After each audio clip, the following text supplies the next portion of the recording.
ಎಲ್ಲರಿಗೂ ನಮಸ್ಕಾರ. ಹಿಂದುತ್ವ ದರ್ಶನಕ್ಕೆ ಸ್ವಾಗತ. ನನ್ನ ಹೆಸರು ಸ್ಫೂರ್ತಿ ಮಸುತಿ. ಇವತ್ತು ಭಗವದ್ಗೀತೆಯ ಮೊದಲನೇ ಅಧ್ಯಾಯದ 2ನೇ ಶ್ಲೋಕವನ್ನು ನೋಡೋಣ.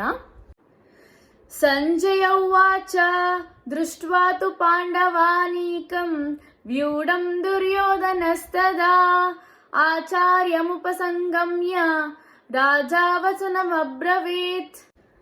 ಅಂದ್ರೆ ಇಲ್ಲಿ ಧೃತರಾಷ್ಟ್ರ ಹಿಂದಿನ ಶ್ಲೋಕದಲ್ಲಿ ಸಂಜಯನಿಗೆ ಒಂದು ಪ್ರಶ್ನೆ ಕೇಳಿರ್ತಾನೆ. ಆ ಪ್ರಶ್ನೆಗೆ ಉತ್ತರವಾಗಿ ಇಲ್ಲಿ ಸಂಜಯ ಹೇಳ್ತಾನೆ ಏನಂತ ಅಂದ್ರೆ, ದುರ್ಯೋಧನ ಪಾಂಡವರ ಸೇನಾ ವ್ಯೂಹವನ್ನ ವೀಕ್ಷಣೆ ಮಾಡಿದ ನಂತರ ತನ್ನ ಗುರುಗಳ ಬಳಿಗೆ ಹೋದನು ಎಂದು ಧೃತರಾಷ್ಟ್ರನಿಗೆ ಹೇಳ್ತಾನೆ. ಇಲ್ಲಿ ಪ್ರಮುಖವಾಗಿ ಏನ್ ತಿಳ್ಕೊಬೇಕು ಅಂತಂದ್ರೆ, ದುರ್ಯೋಧನ ಪಾಂಡವರ ಸೈನ್ಯವನ್ನು ಎಲ್ಲ ನೋಡ್ತಾನೆ. ಅವರು ಎಷ್ಟಿದೆ ಸೈನ್ಯ, ಯಾರ್ಯಾರಿದ್ದಾರೆ, ಅವ್ರ ಬಲ ಎಷ್ಟು, ಅದನ್ನೆಲ್ಲ ತಿಳಿದ ನಂತರ ಅವನಲ್ಲಿ ಒಂದು ಸಣ್ಣದಾಗಿ ಭಯ ಸ್ಟಾರ್ಟ್ ಆಗುತ್ತೆ. ಆ ಭಯವನ್ನ ಮುಚ್ಚಿಡಕ್ ಆಗದೆ ಅವನು ಏನ್ ಮಾಡ್ತಾನೆ, ತನ್ನ ಗುರುಗಳ ಬಳಿಗೆ, ಇಲ್ಲಿ ಗುರುಗಳಂದ್ರೆ ದ್ರೋಣಾಚಾರ್ಯರ ಬಳಿಗೆ ಹೋಗಿ ಕೆಲವು ಮಾತುಗಳನ್ನ ಹೇಳ್ತಾನೆ. ಅದು ಏನ್ ಮಾತುಗಳನ್ನ ಹೇಳ್ತಾನೆ ಅನ್ನೋದು ಮುಂದಿನ ಶ್ಲೋಕದಲ್ಲಿ ನೋಡೋಣ.